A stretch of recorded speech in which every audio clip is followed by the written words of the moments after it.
अथ चतुर्थोऽध्यायः। श्रीभगवानुवाच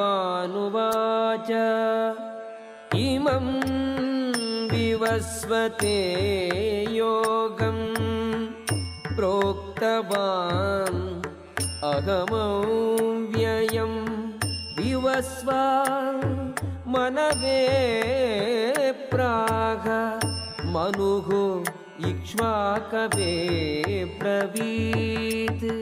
The personality of Godhead, Lord Shri Krishna, said, I instructed this imperishable science of yoga to the sun god, Vivaswan, and Vivaswan instructed it to Manu, the father of mankind, and Manu in turn instructed it to Ikshvaku.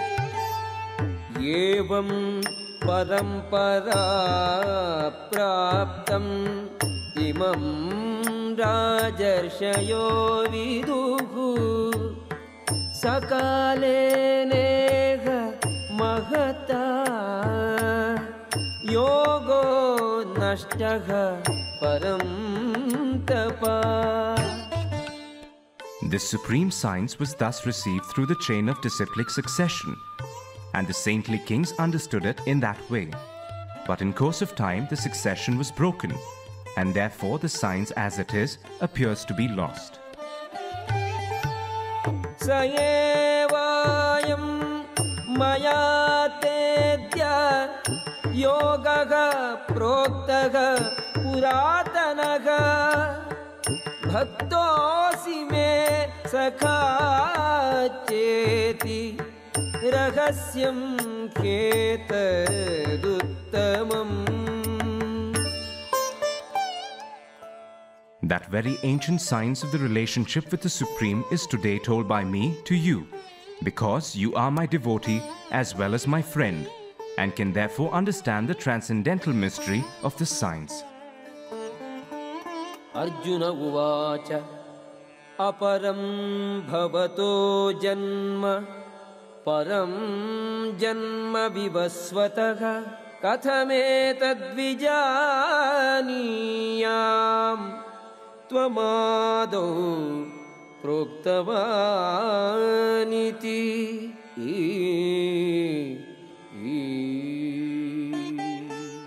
Arjuna said, the sun god Vivaswan is senior by birth to you.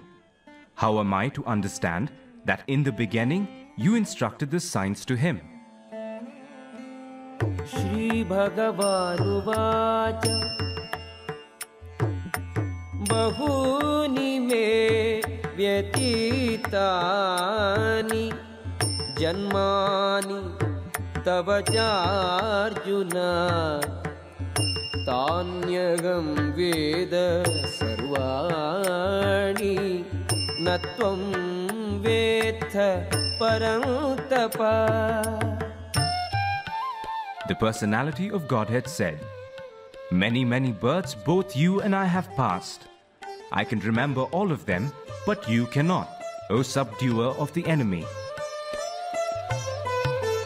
Ajopi san aumyayatma bhutanam ishwaropi san prakritim swam adhishtaya sambhavami atmamayaya.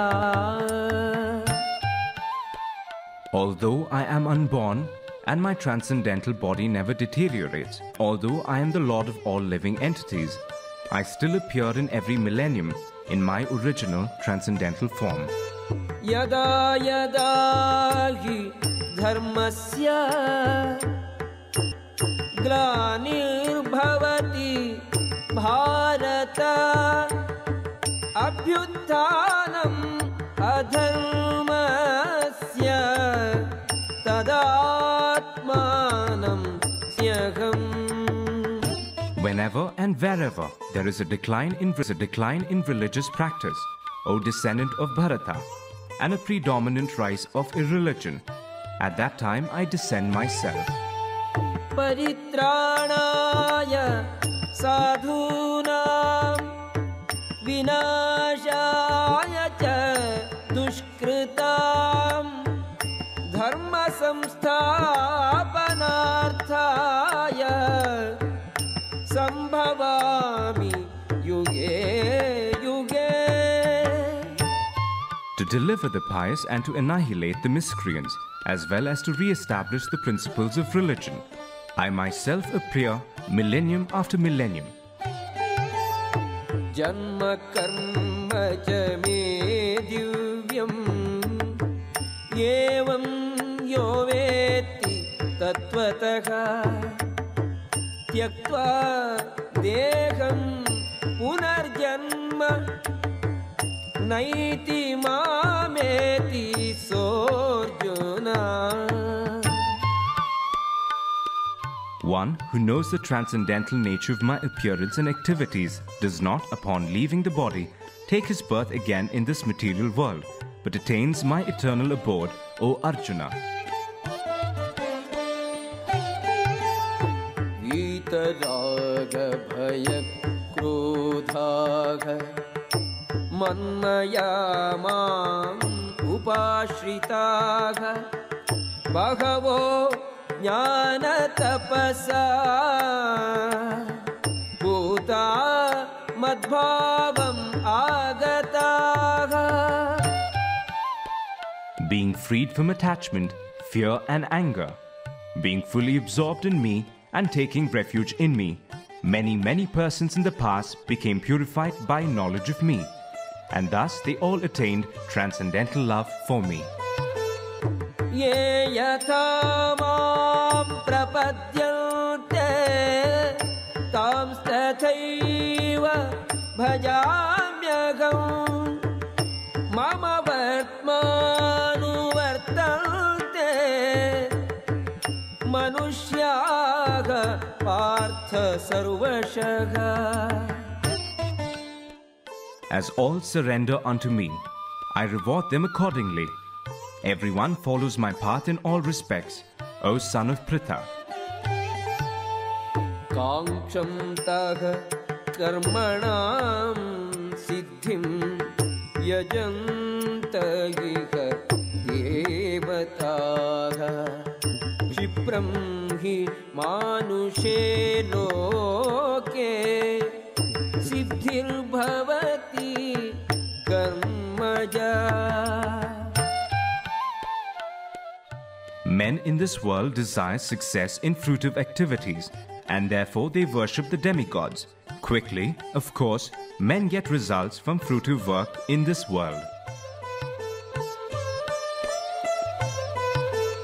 Chaturvarnyam maya srishtam gunakarma vibhagashakha tasya kartaramapi mam vidya kartaram avyayam. According to the three modes of material nature and the work associated with them, the four divisions of human society are created by me. And although I am the creator of the system, you should know that I am yet the non-doer, being unchangeable. Namam karmani limpanti name karma bhale sprha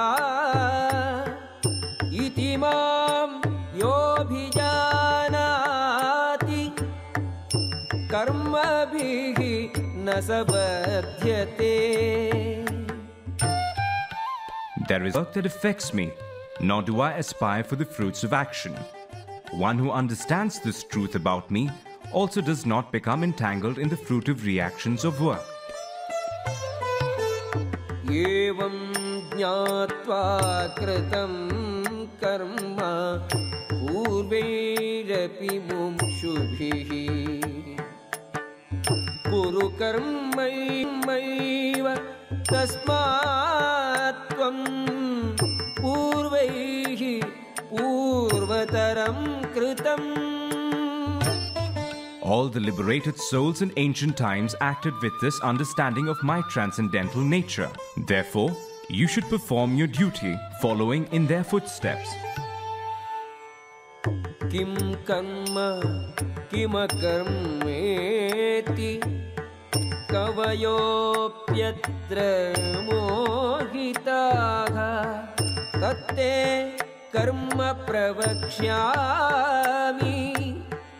यज्ञात् मोक्ष्यसे शुभात्. Even the intelligent are bewildered in determining what is action and what is inaction. Now I shall explain to you what action is, knowing which you shall be liberated from all misfortunes. कर्मणो ह्यपि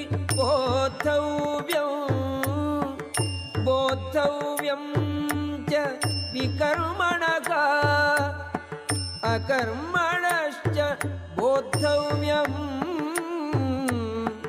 गहना कर्मणो गतिः. The intricacies of action are very hard to understand. Therefore, one should know properly what action is, what forbidden action is, and what inaction is. कर्मणि अकर्म यः पश्येत् अकर्मणि च कर्म यः स बुद्धिमान् मनुष्येषु स युक्तः कृष्ण कर्म कृत्. One who sees inaction in action and action in inaction is intelligent among men, and he is in the transcendental position, although engaged in all sorts of activities. यस्य सर्वे समारम्भाः कामसङ्कल्पवर्जिताः ज्ञानाग्निदग्धकर्माणं तमाहुः पण्डितं बुधाः. One is understood to be in full knowledge, whose every endeavor is devoid of desire for sense gratification. He is said by sages to be a worker, for whom the reactions of work have been burnt up by the fire of perfect knowledge. त्यक्त्वा कर्मफलासङ्गं नित्यतृप्तो निराश्रयः कर्मणि अभिप्रवृत्तोऽपि नैव किञ्चित् करोति सः. Abandoning all attachment to the results of his activities, ever satisfied and independent, he performs no fruitive action, although engaged in all kinds of undertakings. निराशीः यतचित्तात्मा त्यक्तसर्वपरिग्रहः शारीरं केवलं कर्म कुर्वन् नाप्नोति किल्बिषम्.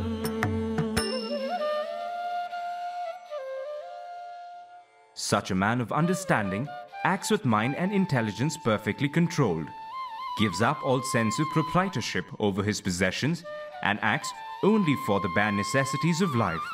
Thus working, he is not affected by sinful reactions.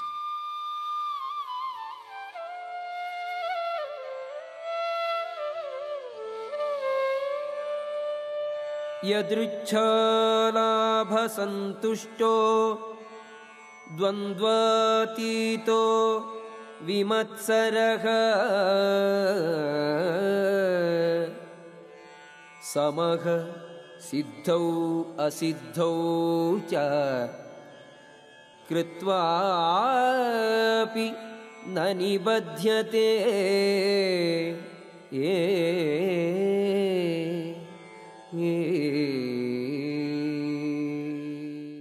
He who is satisfied with gain which comes of its own accord, who is free from duality and does not envy, who is steady in both success and failure, is never entangled although performing actions.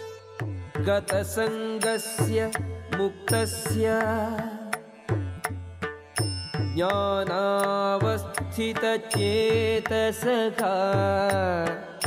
यज्ञायाचरतः कर्म समग्रं प्रविलीयते.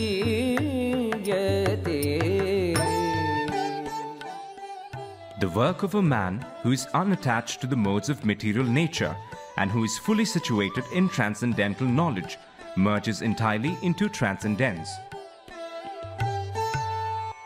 ब्रह्मार्पणं ब्रह्महविः ब्रह्माग्नौ ब्रह्मणाहुतं ब्रह्मैव तेन गन्तव्यं ब्रह्मकर्म समाधिना. A person who is fully absorbed in Krishna consciousness is sure to attain the spiritual kingdom because of his full contribution to spiritual activities, in which the consummation is absolute and that which is offered is of the same spiritual nature.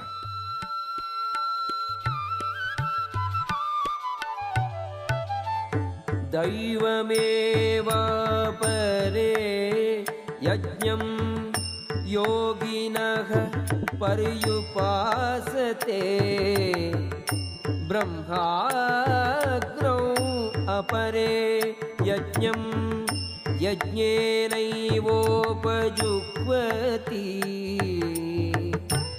Some yogis perfectly worship the demigods by offering different sacrifices to them, and some of them offer sacrifices in the fire of the Supreme Brahman. श्रोत्रादीनि इन्द्रियाण्यन्ये संयमाग्निषु जुह्वति शब्दादीन् विषयान् अन्य इन्द्रियाग्निषु जुह्वति. Some, the unadulterated brahmacharis, sacrifice the hearing process and the senses in the fire of mental control, and others, the regulated householders, sacrifice the objects of the senses in the fire of the senses. सर्वाणीन्द्रियकर्माणि प्राणकर्माणि चापरे आत्मसंयम योगाग्नौ जुह्वति ज्ञानदीपिते. Others, who are interested in achieving self-realization through control of the mind and senses, offer the functions of all the senses and of the life breath as oblations into the fire of the controlled mind. द्रव्ययज्ञाः तपोयज्ञाः योगयज्ञाः तथा परे स्वाध्यायज्ञानयज्ञाश्च यतयः संशितव्रताः. Having accepted strict vows, some become enlightened by sacrificing their possessions, and others by performing severe austerities, by practicing the yoga of eightfold mysticism, or by studying the Vedas to advance in transcendental knowledge. अपाने जुह्वति प्राणं प्राणे पानं तथा परे प्राणापानगति रुद्ध्वा प्राणायाम परायणाः अपरे नियताहाराः प्राणान् प्राणेषु जुह्वति. Still others, who are inclined to the process of breath restraint to remain in trance, practice by offering the movement of the outgoing breath into the incoming, and the incoming breath into the outgoing, and thus at last remain in trance, stopping all breathing. Others, curtailing the eating process, offer the outgoing breath into itself as a sacrifice. सर्वेप्येते यज्ञविदो यज्ञक्षपितकल्मषाः यज्ञशिष्टामृतभुजो यान्ति ब्रह्म सनातनम्. All these performers who know the meaning of sacrifice become cleansed of sinful reactions, and having tasted the nectar of the results of sacrifices, they advance towards the supreme eternal atmosphere. नायं लोकोऽस्ति अयज्ञस्य कुतोऽन्यः कुरु सत्तमा. O best of the Kuru dynasty, without sacrifice one can never live happily on this planet or in this life. What then of the next? एवं बहुविधा यज्ञाः वितताः ब्रह्मणो मुखे कर्मजान् विद्धितान् सर्वान् एवं ज्ञात्वा विमोक्ष्यसे.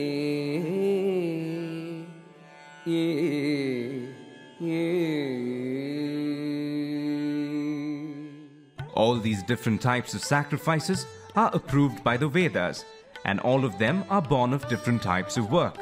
Knowing them as such, you will become liberated. श्रेयान् द्रव्यमयात् यज्ञात् ज्ञानयज्ञः परं तपा सर्वं कर्माखिलं पार्थ ज्ञाने परिसमाप्यते. O chastiser of the enemy, the sacrifice performed in knowledge is better than the mere sacrifice of material possessions. After all, O son of Pritha, all sacrifices of work culminate in transcendental knowledge. तद्विद्धि प्रणिपातेन परिप्रश्नेन सेवया उपदेक्ष्यन्ति ते ज्ञानम् ज्ञानिनः तत्त्वदर्शिनः. Just try to learn the truth by approaching a spiritual master. Inquire from him submissively and render service unto him. The self-realized souls can impart knowledge unto you because they have seen the truth. यज्ञात्वा न पुनर्मोहम् एवं यास्यसि पाण्डव येन भूतानि अशेषेण द्रक्ष्यस्यात्मन्यथो मयि. Having obtained real knowledge from a self-realized soul, you will never fall again into such illusion. For by this knowledge you will see that all living beings are but part of the Supreme, or, in other words, that they are mine.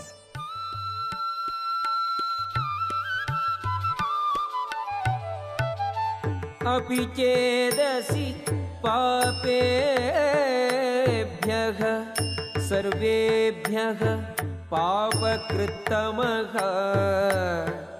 सर्वं ज्ञानप्लवेनैव वृजिनं सन्तरिष्यसि. Even if you are considered to be the most sinful of all sinners, when you are situated in the boat of transcendental knowledge, you will be able to cross over the ocean of miseries. यथैधांसि समिद्धोऽग्निः भस्मसात् कुरुते अर्जुन ज्ञानाग्निः सर्वकर्माणि भस्मसात् कुरुते तथा. As a blazing fire turns firewood to ashes, O Arjuna, so does the fire of knowledge burn to ashes all reactions to material activities. न हि ज्ञानेन सदृशं पवित्रम् इह विद्यते तत्स्वयं योगसंसिद्धः कालेनात्मनि विन्दति. In this world, there is nothing so sublime and pure as transcendental knowledge. Such knowledge is the mature fruit of all mysticism. And one who has become accomplished in the practice of devotional service enjoys this knowledge within himself in due course of time. Shraddhavan labhate jnanam tatparaha samyatendriyaha jnanam labdhva param shantim achirena adhigacchati. A faithful man who is dedicated to transcendental knowledge and who subdues his senses is eligible to achieve such knowledge, and having achieved it, he quickly attains the supreme spiritual peace. Ajñascha ashraddadhanascha samshayatma vinashyati nayam lokosti na paro na sukham samshayatmanaha.